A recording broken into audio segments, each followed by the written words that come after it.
ವೀಕ್ಷಕರ ಗಮನಕ್ಕೆ, ಎಂದು ನೀವು ಕಾಣದೇ ಇರತಕ್ಕಂತಹ ಒಂದು ಜೀವಜಂತುವಿನಲ್ಲಿ ಇದೊಂದು ರೀತಿಯಾದಂತಹ ಬಳ್ಳಿಯ ಜಾತಿಯಾದಂತಹ ಒಂದು ಪ್ರಾಣಿ. ಇದು ನೋಡಿ, ಇದು ಹರಿತಾ ಇದೆ.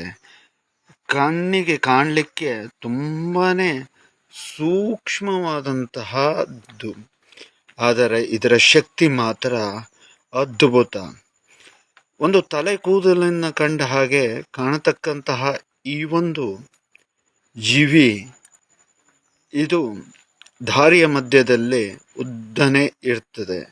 ಇದು ಗೊತ್ತಿಲ್ಲದೆ ಇರ್ತಕ್ಕಂತಹ ವ್ಯಕ್ತಿಗಳು ಏನಾದರೂ ಕೂಡ ಇದರನ್ನ ದಾಟಿದ್ರು ಅಂತ ಹೇಳಿ ಆದರೆ ಕ್ಷಣ ಮಾತ್ರದಲ್ಲಿ ಅವರ ಮಿದುಳಿನ ಶಕ್ತಿ ಹೇಳ್ತಕ್ಕಂತಹದ್ದೇ ಒಂದು ರೀತಿಯಾದಂತಹ ಮಂದಗತಿಗೆ ಹೋಗ್ತಕ್ಕಂತಹದ್ದು.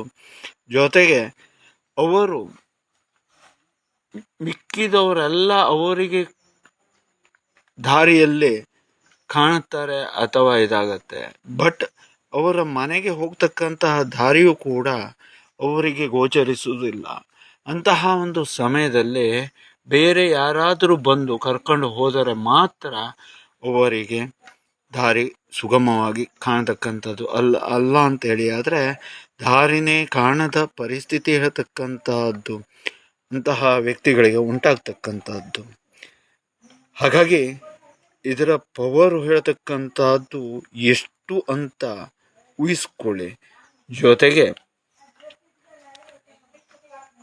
ಸಾಧಾರಣವಾಗಿ ಆ ಕ್ಷಣದಲ್ಲೇ ಅದು ರೀತಿಯಾದಂತಹ ಮಿದುಳಿನ ಮೇಲೆ ಪರಿಣಾಮವನ್ನು ಕೊಟ್ಟರೆ 1 ರಿಂದ 1.5 ಗಂಟೆಗಳ ತನಕ ಇಡೀ ಮಿದುಳಿನ ಶಕ್ತಿಯನ್ನ ಕುಂದಿಸಿ ಕಣ್ಣು ಕಾಣಿಸುತ್ತೆ, ಆರೋಗ್ಯವಾಗಿ ಇರ್ತಾರೆ.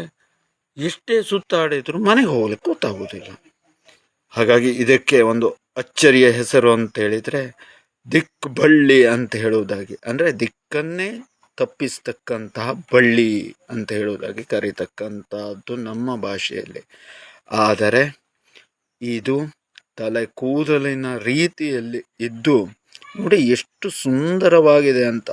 ಈಗ ನಾವು ಹೇಳ್ತಾ ಇದ್ದೀವಿ ಎಲ್ಲವುದೂ ಹೌದು, ಆದರೆ ಇದು ಸಂಚಲನವನ್ನು ಮಾಡ್ತಾ ಇರತಕ್ಕಂಥದ್ದನ್ನು ಕೂಡ ನೀವು ಕಂಡಿರಬಹುದು. ಮತ್ತು ಅಷ್ಟೇ ಅಲ್ಲದೆ ಇದು ಜೀವಂತವಾಗಿ ಇರತಕ್ಕಂಥದ್ದನ್ನು ಕೂಡ ನೀವು ಕಾಣಬಹುದಾಗಿದೆ.